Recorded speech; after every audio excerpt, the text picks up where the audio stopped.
परमेश्वर का अनुग्रह और शांति आप सभी के जीवन में बने रहे।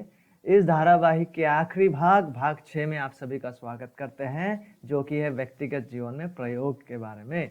लूका 16 अध्याय 19 से 31 का यह आखिरी भाग होगा। लूका 16 अध्याय 22 पद को हमने पिछले बार देख लिए थे, तो आज यहीं पे पिकअप करते हैं 22 और 23 पद को। आइए पढ़ते हैं।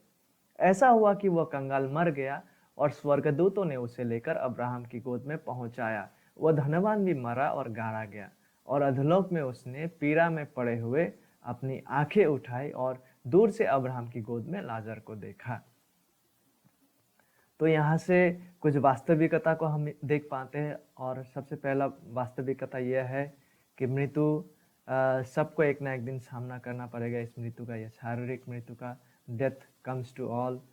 ठीक है, चाहे एक इंसान जितना भी अमीर हो, जितना भी कंगाल हो, चाहे कोई भी जाति प्रजाति का इंसान हो क्यों ना, यह मृत्यु सबके जीवनों में आते हैं।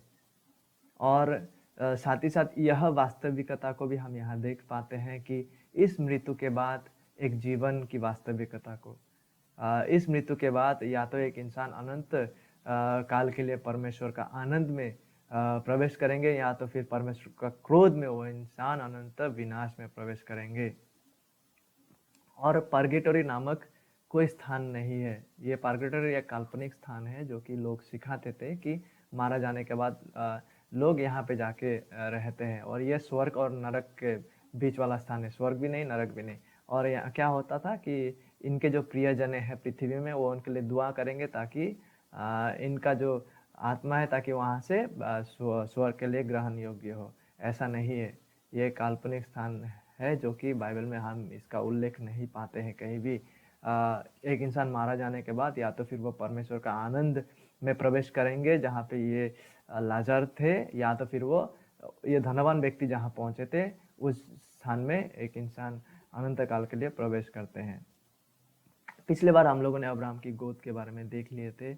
आज ये अधलोक को देखते हैं। ये अधलोक जो है ये पीड़ा का जगह है, तड़प का जगह है, और यहाँ पे उस इंसान लोगों को डाला जाता है जो इंसान बगैर यीशु के हैं, जिन्होंने यीशु को सच्चा विश्वास नहीं किया।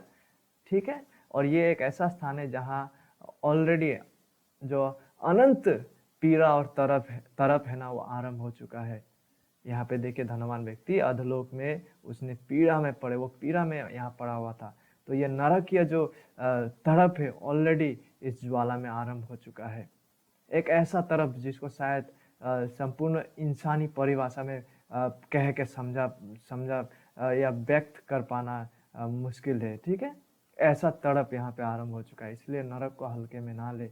नरक कोई काल्पनिक स्थान नहीं है, नरक एक वास्तविकता है। और यदि कोई इंसान बगैर यीशु के है तो वो इसी अनंत विनाश की ओर आगे बढ़ रहे हैं। लूका 16 अध्याय 24 पद। तब उसने पुकार कर कहा, हे पिता अब्राहम, ये धनवान व्यक्ति अधलोक से कह रहा है, मुझ पर दया करके लाजर को भेज दे, ताकि वो अपनी उंगली का सिरा पानी में भिगोकर मेरी जीभ को ठंडी करे, क्योंकि मैं इस ज्वाला में, देखिए उस ज्वाला में वो धनवान व्यक्ति तड़प रहा है। वो अभी तक लाजर को यहाँ पे, हालांकि वो नरक अधलोक में तड़प रहा है, उसके बावजूद उसको थोड़ा भी एहसास नहीं हुआ कि उसने लाजर को कभी मदद नहीं किया पृथ्वी में, और यहाँ पे वो लाजर को अपने नौकर का जैसा दृष्टिकोण से देख रहा है। और देखिए यहाँ पे एक गौर करने वाला बात यह है कि धनवान व्यक्ति जो है ना, वो अब्राहम को यहाँ पे पहचान रहा है। वो अब्राहम को नाम से पुकार रहा है, हे पिता अब्राहम कहकर वो धनवान व्यक्ति अधलोक में से अब्राहम को पुकार रहा है। उन्होंने पहचाना अब्राहम को। इससे क्या प्रतीत होता है? इससे यह प्रतीत होता है कि ये जो धनवान व्यक्ति था, ये कोई नास्तिक नहीं है। ये एक ऐसा इंसान रहे हैं जो धर्म कर्म के कार्य में जुड़े हुए थे। ये एक ऐसा इंसान है जिसको शास्त्र सिखाया गया, और संभावित ये एक ऐसा इंसान है शायद जिनको उस समय के सभाओं में ऊंचे पद में रखा जाता था, धर्मीय सेवाओं में। लेकिन ये इंसान नरक में क्या कर रहा है? यह बात समझना बहुत जरूरी है कि केवल शास्त्रों का ज्ञान दिमाग में होना काफी नहीं है। ठीक है, केवल शास्त्र का ज्ञान दिमाग में होना काफी नहीं है, जब तक ना उस सत्य को मैं विश्वास करो, जब तक ना उस सत्य के प्रति मैं प्रेम करो, जब तक ना उस सत्य के अनुसार मैं चलो, जब तक ना वो सत्य मेरा हृदय को परिवर्तित करे, जब तक ना उस सत्य के द्वारा मेरा जीवन परिवर्तन हो, जब तक ना उस सत्य को मैं प्रेम स्वरूप ग्रहण करके उस अनुसार चलूं। ठीक है, भिन्नता को समझना बहुत आवश्यक है। देखिए, शैतान को परमेश्वर के बारे में बहुत सारे विषय पता है, जितना कि इंसान लोगों को नहीं पता, उतना अधिक शैतान को थियोलॉजी पता है। उसके बावजूद वह शैतान है। लूका 16 अध्याय 25 से 26 पद। परंतु अब्राहम ने कहा, हे पुत्र, स्मरण कर कि तू अपने जीवन में अच्छी वस्तुएं ले चुका है, और वैसे ही लाजर बुरी वस्तुएं, परंतु अब वह यहाँ शांति पा रहा है और तू तड़प रहा है। इन सब बातों को छोड़ हमारे और तुम्हारे बीच एक भारी गड्ढा ठहराया गया है कि जो यहाँ से उस पार तुम्हारे पास जाना चाहे वे ना जा सके, और ना कोई वहां से इस पार हमारे पास आ सके। नरक एक ऐसा स्थान है जहाँ पे पीड़ा है, जहाँ में अनंत तरफ है, और साथ ही साथ नरक एक ऐसा स्थान है जहाँ पे जब एक इंसान पहुंच जाते हैं वहां पे कोई मन फिराव नहीं है। और नरक एक ऐसा स्थान है जहाँ पे जब एक इंसान पहुंच जाते हैं वहां से दोबारा कभी भी लौट के नहीं आ पाएंगे, और ना कोई वहां से इस पार हमारे पास आ सके। क्या हम समझ पा रहे हैं इस बात को? लेकिन क्या कोई उपाय है, क्या कोई मार्ग है कि एक इंसान परमेश्वर का क्रोध से, इस अनंत पीड़ा से बच के परमेश्वर का आनंददायी उपस्थिति में प्रवेश करे? क्या कोई उपाय है? क्या कोई प्रावधान है? हाँ है, अवश्य है। एक ही वो मार्ग है, एक ही वो उपाय है जिसके बारे में हम कुछ देर में चर्चा करने वाले इसी वचनों में, जिसका हम अध्ययन कर रहे हैं। लूका 16 अध्याय 27-28 पद। उसने कहा, तो हे पिता, यह धनवान व्यक्ति कह रहा है, मैं तुझसे विनती करता हूं कि तू उसे, यानी कि लाजर को, मेरे पिता के घर भेज, क्योंकि मेरे 5 भाई हैं। वो उनके सामने इन बातों की गवाही दे, ऐसा ना हो कि वे भी इस पीड़ा की जगह में आए। तो साधारण तौर से धनवान व्यक्ति कह रहा है ताकि लाजर को लाजर तो मारा जा चुका है ना, उसको अगर पुनरुत्थित करके भेजेगा और लाजर जाके इस बात का गवाही देगा तो उसके भाई लोग इस पीड़ा में नहीं आएंगे। लेकिन जरा सोचिए, क्या यह वो साधन है जिसके द्वारा धनवान व्यक्ति के भाई लोग बचेंगे? मतलब लाजर का पुनरुत्थित होकर जाना, इस आश्चर्य क्रम को देखने के द्वारा, क्या यह वो साधन है, यह आश्चर्य क्रम? ठीक है, या फिर ये आश्चर्य क्रम, इस तरह का आश्चर्य क्रम क्या कोई साधन है जिसके द्वारा कोई भी इंसान बचे जाते हैं?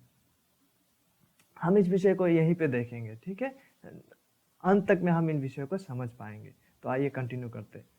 लूका 16 अध्याय 29 पद। अब्राहम ने उससे कहा, वो धनवान व्यक्ति से कह रहा है, उनके पास तो मूसा और भविष्यद्वक्ताओं की पुस्तकें हैं, वे उनकी सुने। अब्राहम यहाँ पे यह नहीं कह रहा है, या फिर प्रभु यीशु मसीह अब्राहम के द्वारा यह नहीं कह रहा है कि ठीक है, लाजर को पुनरुत्थित करके भेजता हूं, क्योंकि इस आश्चर्य क्रम को देखेंगे तो तुम्हारा भाई लोग इस पीड़ा में नहीं पहुंचेंगे, मन फिराएंगे। ऐसा नहीं कह रहा है अब्राहम, वरन ऐसा कह रहा है, या फिर प्रभु यीशु मसीह ऐसा कह रहा है इस दृष्टांत में, उनके पास तो मूसा और भविष्यद्वक्ताओं की पुस्तकें है, वे उनकी सुने। मूसा और भविष्यद्वक्ताओं की पुस्तकें, पिछले बार हमने कहे थे, ये संपूर्ण पुरातन नियम, बाइबल को, शास्त्र को दर्शाते हैं। क्योंकि एक इंसान, मूसा और भविष्यद्वक्ताओं ने जो लिखा है, मूसा और भविष्यद्वक्ताओं ने जो अपने पुस्तकों में जिन बातों का जिक्र किया, जिन सत्यों का हमारे सामने रखा, उन सत्य को सुनने या फिर प्रचार के द्वारा या खुद पढ़ के उन वचनों, उन सत्य के प्रति अपना कान को लगाकर उनको विश्वास और ग्रहण करने के द्वारा एक इंसान बचते हैं। ठीक है, मूसा और भविष्यद्वक्ताओं की पुस्तकें संपूर्ण पुरातन नियम, शास्त्र को दर्शाते हैं। एक इंसान उन शास्त्र की वचनों की बातों को सुनकर, ग्रहण करके, विश्वास करने के द्वारा वो बचते हैं, ना कि कोई शारीरिक आश्चर्य क्रम देखने के द्वारा। लेकिन एक सवाल आना जाहिर सी बात है नहीं, कि मूसा और भविष्यद्वक्ता ऐसा क्या बातें रख छोड़े हैं हमारे लिए, या मूसा और भविष्यद्वक्ता शास्त्र में ऐसा क्या लिखे हैं, ऐसा क्या विषय के बारे में उन लोगों ने लिखे हैं जिनको हमें सुनना है नहीं। Well, what did Moses and the profit speak of, उन्होंने किस विषय के बारे में उल्लेख किया, किन विषय के बारे में बातें किया जिसको हमें सुनना है। लूका में ही हम इसे जानेंगे। लूका 24 अध्याय 25 से 27 पद में ये वो घटना है जब प्रभु यीशु मसीह दो चेलों से मिले। पुनरुत्थित प्रभु यीशु मसीह पुनरुत्थान के बाद वो इन दो चेलों से मिल रहा है। यह तब का घटना है। 25 पद आइए शुरू करते हैं। ऐसा लिखा हुआ है, तब उसने उनसे कहा, यानी कि प्रभु यीशु मसीह उन चेलों से कह रहा है जिन दो चेलों से वो मिले थे, हे निर्बुद्धियों और भविष्यद्वक्ताओं की सब बातों पर विश्वास करने में मंदमतियों। इंग्लिश में लिखा है यू ऑफ लिटिल फेथ। 26वां पद, क्या अवश्य ना था कि मसीह यह दुख उठाकर अपनी महिमा में प्रवेश करे।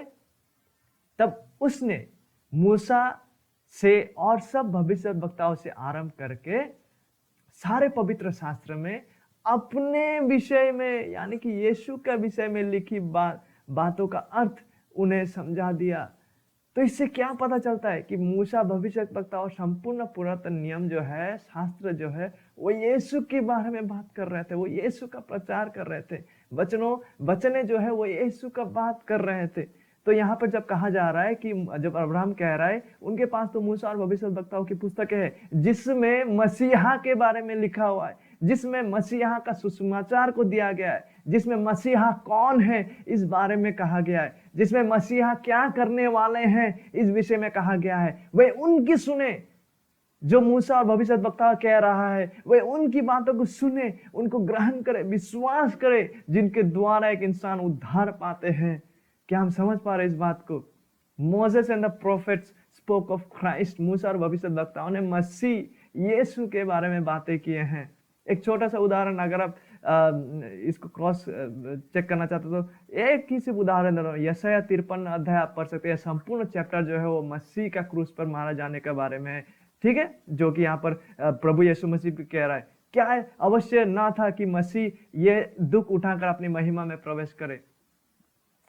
Moses and the prophets spoke of Christ. मूसा और भविष्यद्वक्ताओं ने मसीह का बात को किया, वे उनकी सुने। मूसा और भविष्यद्वक्ताओं की सुने। जिस विषय में मूसा और भविष्यद्वक्ता, जिस सत्य को मूसा और भविष्यद्वक्ता सामने रख रहे हैं, उनको सुने और उन्हें ग्रहण करे, विश्वास करे, उनकी माने, तो वे बचेंगे परमेश्वर का क्रोध से। Jesus is the dominant truth as it is set forth in the scriptures. यीशु मसीह वो मुख्य मूल विषय और सत्य जिनको शास्त्र में रखा गया, क्योंकि कोई भी इंसान बगैर यीशु के पिता के पास नहीं आ सकते हैं, क्योंकि प्रभु यीशु मसीह यूहन्ना 14:6 वो मार्ग, सत्य और जीवन है। बगैर यीशु मसीह के कोई भी इंसान अनंत पीड़ा से बच के अनंत आनंद में प्रवेश नहीं कर सकते हैं, बगैर पुत्र परमेश्वर, बगैर यीशु मसीह के। और संपूर्ण शास्त्र उन्हीं का गवाह देते हैं। शुरू करते हैं मूसा से और भविष्यद्वक्ता और पुरातन नियम में। वह उनकी सुने, उनकी माने, उसे विश्वास करे, तो वे बचेंगे, क्योंकि जो पुत्र पर विश्वास करते हैं अनंत जीवन उसका है। लाजर जहां पे पहुंचा है वैसा जीवन उसका है। परंतु जो पुत्र की नहीं मानता वो जीवन को नहीं देखेंगे, वो उस पीड़ा में प्रवेश करेंगे जहां पे धनवान व्यक्ति गया था। परंतु परमेश्वर का क्रोध उस पर रहता है। यूहन्ना 3:36 पद। परमेश्वर का क्रोध उस पर रहता है और ये क्रोध को वो उपलब्ध करते हैं नरक में अनंत काल के लिए। अतः विश्वास सुनने से और सुनना मसीह के वचन से होता है। और यह विश्वास जो है रोमियो 10:17 पद मसीह के वचन से होते हैं। मसीह के वचन सुनने से विश्वास आते हैं। क्या हम समझ रहे हैं इस बात को? धनवान व्यक्ति कह रहा है कि लाजर को पुनरुत्थित करके भेजने के द्वारा उसका भाई लोग देखेंगे तो पीड़ा में नहीं आएंगे, वरन यहाँ पे प्रभु यीशु मसीह शास्त्र के महानता, शास्त्र में जो सच्चाई, शास्त्र की सामर्थ्य को हमारे सामने रख रहा है कि एक इंसान शास्त्र को विश्वास करने के द्वारा, मसीह के वचन को विश्वास करने के द्वारा एक इंसान बचते हैं, क्योंकि विश्वास मसीह के वचन के द्वारा आते हैं। लूका 16:30 पद। उसने कहा, नहीं है पिता अब्राहम। फिर से धनवान व्यक्ति कह रहा है, पर यदि कोई मरे हुए में से उनके पास जाए तो वे मन फिराएंगे। तो वे मन फिरेंगे। फिर से धनवान व्यक्ति अब्राहम के साथ यहाँ पे एक तर्क कर रहा है। क्या वाकई में कि यदि कोई पुनरुत्थित होके जाएंगे या इस महान आश्चर्य क्रम को देखेंगे तो इंसान इस आश्चर्य क्रम को देखने के द्वारा मन फिराएंगे? क्या यह वो साधन है जिसके द्वारा एक इंसान अनंत विनाश से बचकर अनंत आनंद में प्रवेश करते हैं?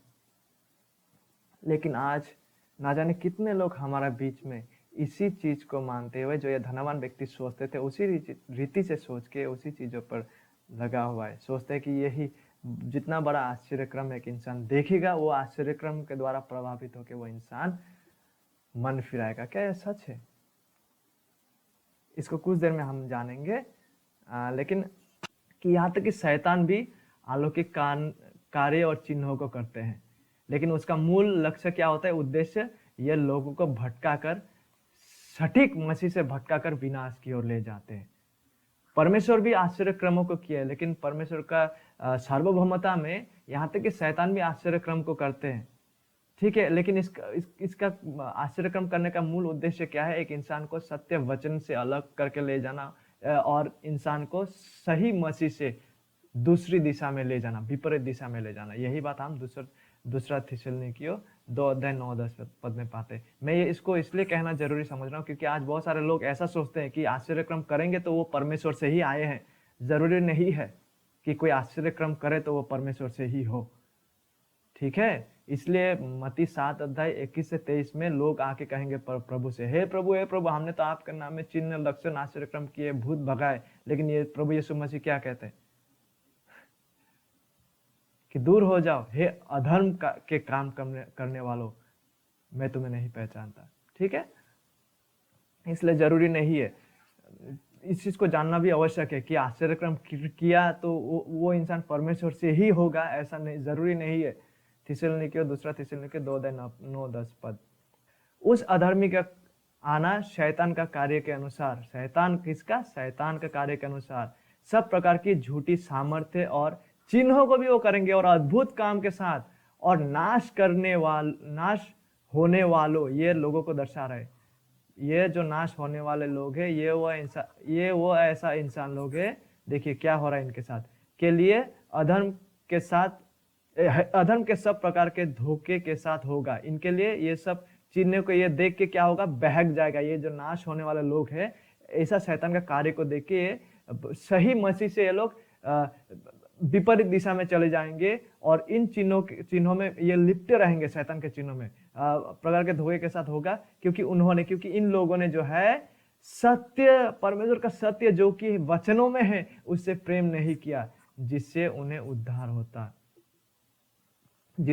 उद्धार होता, ठीक है। तो उद्धार सत्य से होता है, जो सत्य परमेश्वर के वचन में पाया जाता है, ना कि आश्चर्य क्रम को देखने के द्वारा। और यहाँ तो विशेष करके शैतान ऐसा आश्चर्य क्रमों को कर रहा है कि जो नाश होने वाले लोग हैं उसी में लिपटे रहेंगे, और वे लोग जो है उन्होंने सत्य वचन, परमेश्वर का वचन का सत्य से प्रेम नहीं किया। परमेश्वर के वचन को सत्य को ना ही केवल विश्वास नहीं, लेकिन प्रेम तक उन्होंने नहीं किया, जिन सत्य के द्वारा एक इंसान का उद्धार होता। क्या हम इस बात को समझ पा रहे हैं? तो क्या है वो मूल आधार और मूल बुनियाद जिसके द्वारा एक इंसान का जीवन में उद्धार को परमेश्वर लाते हैं? क्या महान ऐसा चमत्कार को देखने के द्वारा एक इंसान का हृदय परिवर्तन होता है, जैसे कि लाजर को दोबारा से पुनरुत्थित करके पृथ्वी में लाने के द्वारा? मुख्य साधन क्या है? इसका पुष्टि प्रभु यीशु मसीह इस दृष्टांत में लूका 16:19-31 का जो दृष्टांत है उसका 31 पद में फिर से कर रहा है। उसने उससे कहा, अब्राहम और धनवान व्यक्ति से कह रहा है, जब वे मूसा और भविष्यद्वक्ता की नहीं सुनते, तो यदि मरे हुओं में से कोई जी भी उठे तो भी उसकी नहीं मानेंगे, तो भी उनको विश्वास नहीं करेंगे, तो भी उनका बातों को ग्रहण नहीं करेंगे। इससे क्या समझ में आता है? यदि एक इंसान परमेश्वर का वचन का शास्त्र को विश्वास करने के लिए व्यर्थ होता है ना, तो उसके सामने जितना भी बड़ा आश्चर्य कांड हो क्यों ना, वो विश्वास नहीं करने वाला। क्योंकि परमेश्वर का वचन ही वो साधन है जिसके द्वारा एक इंसान नया जन्म पाते हैं, पहला पत्रस में, जिसके द्वारा एक इंसान उद्धार पाते हैं, जिसके द्वारा एक इंसान के जीवन में विश्वास आते हैं, जिसके द्वारा एक इंसान पवित्रता में बढ़ते हैं। यूहन्ना 17:17 पद sanctify them by the truth, उनको तेरे सत्य के द्वारा पवित्र कर, तेरा वचन ही वो सत्य है। ठीक है, परमेश्वर का वचन ही है वो जिसके द्वारा एक इंसान के जीवन में उद्धार आते हैं। लेकिन अगर एक इंसान परमेश्वर का वचन को ही विश्वास करने में और मानने में व्यर्थ होते हैं तो उसके सामने जितना भी बड़ा अलौकिक कार्य हो क्यों ना, चाहे क्यों ना एक इंसान मर के भी जी उठे, उसके बावजूद वो नहीं मान लेंगे, क्योंकि परमेश्वर का वचन में ऐसा सामर्थ है जो कि कहीं नहीं पाया जाता है, ना ही आश्चर्य क्रम में, ना ही लक्षणों में, ना ही चमत्कार कार्यों में, लेकिन प्रभु यीशु मसीह का सुसमाचार में। लेकिन दुख की बात है कि जब आज ईसाई जगत में देखा जाता है, हम देख पाते हैं कि ह्यूज ग्रुप्स ऐसे हैं, ठीक है, उन लोग का मूल केंद्र, मुख्य उन लोग का जो केंद्र है वो केवल अलौकिक क्रम, इन कार्यों में ही वो जुड़े हुए हैं, जिसको वर्ड फेथ मूवमेंट कहते हैं। मुख्य रूप से वो लोग अलौकिक चिन्ह क्रमों, इनमें ही, इन चीजों में ही वो लीन है। उन लोग का सोल एम्फासिस, उन लोग का मूल केंद्र ही यह है, लक्षण चिन्ह का कार्य ये क्रम सब के पीछे दौड़ना, इसी को करने का प्रयास करना, क्योंकि उन्हें लगता है कि इसी में, केवल इसी में परमेश्वर का सामर्थ्य है। लेकिन हालांकि जैसे कि कुछ देर पहले मैंने कहा था, ये क्रमे, ये चिन्ह जो है उसको कई बार शैतान भी करते हैं और कई बार ये धोखे भी होते हैं। जरूरी नहीं है कि कोई लक्षण करे तो वो परमेश्वर से ही हो। तो बहुत सारे लोग जो आज है, जब हम ईसाई जगत में देखते तो इसी चीज में जुड़े हुए हैं, क्योंकि उन्हें लगता है यहीं पे सामर्थ्य उद्धार का, मन फिराव का। लेकिन नहीं, यहाँ पे उद्धार और मन फिराव का सामर्थ्य नहीं है। लेकिन क्या आपको जानना है कहाँ है परमेश्वर का सामर्थ्य उद्धार के लिए? आइए पढ़ते हैं रोमियो 1 अध्याय 16 पद। क्योंकि मैं सुसमाचार से नहीं लजाता, पौलुस कह रहा है, इसलिए कि वह यानी कि सुसमाचार हर एक विश्वास करने वाले के लिए, पहले तो यहूदी फिर यूनानी के लिए उद्धार के निमित्त परमेश्वर का सामर्थ्य है। यह सुसमाचार जो है, प्रभु यीशु मसीह का सुसमाचार जो है, वह उद्धार के निमित्त परमेश्वर के सामर्थ्य है। जो सुसमाचार का ऐलान पुराने नियम में किया गया है, जो सुसमाचार का ऐलान नया नियम में किया गया है, जो सुसमाचार का जिसकी बातें प्रभु यीशु मसीह का मारा जाना, उसका क्रूस पे, प्रभु यीशु मसीह का जीवन, जिनके बारे में मूसा और भविष्यद्वक्ताओं ने अपना लिखा हुआ पुस्तकों में लिख छोड़ा हुए, जब हम उनको सुनते हैं, विश्वास करते हैं, नया नियम में जब सुसमाचार को हम विश्वास करते हैं, सुन के ग्रहण करते हैं, इसी में वो सामर्थ्य प्रभु यीशु मसीह का जीवन, मृत्यु और पुनरुत्थान के द्वारा उन्होंने जो समाप्त किया कार्य, उन्होंने जो हासिल किया, जब हम इस सत्य को सुनकर ग्रहण करके विश्वास करते हैं, इसी में है परमेश्वर का सामर्थ्य उद्धार के लिए। हे प्रियो, क्या हम भिन्नता को समझ पा रहे हैं? परमेश्वर का वचन वो साधन है जिसके द्वारा हम उद्धार पाते हैं, जिसको प्रभु पवित्र आत्मा उपयोग करते हैं हमारे जीवन में नया जन्म को लाने के लिए, क्योंकि हम नाशवान बीज से नहीं, लेकिन एक ऐसा बीज से नया जन्म पाते हैं जो कभी भी नाश नहीं होते, और वो है परमेश्वर का वचन, मुख्य रूप से वो सुसमाचार जो हमें प्रचार किया गया था। क्या हम भिन्नता को समझ रहे हैं? एक सवाल यह भी आता है इसलिए कि आज हम किस चीजों में ज्यादा जुड़े हुए हैं। प्राथमिक विषयों को कृपया प्राथमिक रखें। पहला पत्रस 2 अध्याय 2 पद, नए जन्मे हुए बच्चे के समान निर्मल आत्मिक दूध, इंग्लिश में pure milk of the word कहा गया, यह आत्मिक दूध परमेश्वर का वचन को दर्शा रहे हैं कि लालसा करो, ताकि हम इस दूध की, इस pure milk of the word, परमेश्वर का वचन की लालसा करें, ताकि उसके द्वारा उद्धार पाने के लिए बढ़ते जाओ, ताकि हम उद्धार पाने के लिए इसके द्वारा बढ़ते जाए, क्योंकि परमेश्वर का वचन ही वो साधन है। परमेश्वर का वचन पर्याप्त है, सामर्थ्यशाली है हमें उद्धार देने के लिए, और हमारे उद्धार को संरक्षित करके रखने के लिए, और हमें पवित्रता में बढ़ाने के लिए, और प्रत्येक 2 तीमुथियुस 3 अध्याय 16-17 पद, प्रत्येक भला कार्य के लिए हमें परिपक्व करने के लिए परमेश्वर का वचन पर्याप्त है, सामर्थ्यशाली है, काफी है। प्रभु यीशु मसीह की बातों को सुनिए, उसने उत्तर दिया जब उसे परीक्षा किया जा रहा था। लिखा है, मनुष्य केवल रोटी ही से नहीं परंतु हर एक वचन जो परमेश्वर के मुख से निकलता है जीवित रहेगा। परमेश्वर का वचन जो है उससे हम जीवित रहते हैं। क्या हम समझ पा रहे इस महानता को? क्यों हमें आत्मिक दूध की लालसा करना है, क्यों हमें परमेश्वर के वचन की लालसा करना है, ताकि हम उद्धार में बढ़ते जाए और इसी से जीवित रहते, केवल रोटी से नहीं। इसलिए तिमोथियस के लिए यह आदेश निर्देश था पौलुस का। जब पौलुस मारा जाने का समय जब पौलुस का आ रहा था, अंत के समय में पौलुस ऐसा कहते हैं द्वितीय तिमोथियस 4:1-2 में, परमेश्वर और मसीह यीशु को गवाह करके जो जीवते और मरे हुओं का न्याय करेगा और उसके प्रकट होने और राज्य की शुद्धि दिलाकर मैं तुझे आदेश देता हूं। पौलुस क्या आदेश दे रहा है यहाँ पे, कि तू वचन का प्रचार कर, कि तू परमेश्वर का वचन का प्रचार कर। जब हमने अभी अभी देख लिया कि वचन पर्याप्त है, सामर्थ्यशाली है, यह वचन का सेवाकाई में तुम्हें जुड़ा रहना है तिमोथियस, क्योंकि यह वचन का सेवाकाई के लिए तुम्हें बुलाया गया है। इसलिए तू वचन का प्रचार कर। ऐसा नहीं लिखा है तू जाके अलौकिक कार्य करना आरंभ कर, तू मृतकों को जीवित करना आरंभ कर, शारीरिक चमत्कार करना शुरू कर। नहीं, तू विश्वसनीय रूप से वचन का प्रचार कर, क्योंकि वचन पर्याप्त है। समय और असमय तैयार रहे इस कार्य को करने के लिए, ईमानदारी से, विश्वसनीयता से। और वचनों का प्रचार करते वक्त मुख्य केंद्र होना है वह मसीह, proclaim Christ and him crucified. और वह स्वयं लोगों को अपने पास बुलाएंगे उद्धार के लिए और उद्धार देंगे। क्योंकि पौलुस कहता है 1 कोरिन्थियों 2:2 में, क्योंकि मैंने यह ठान लिया था कि तुम्हारे बीच यीशु मसीह वरन क्रूस पर चढ़ाया हुआ मसीह को छोड़ और किसी बात को न जानो।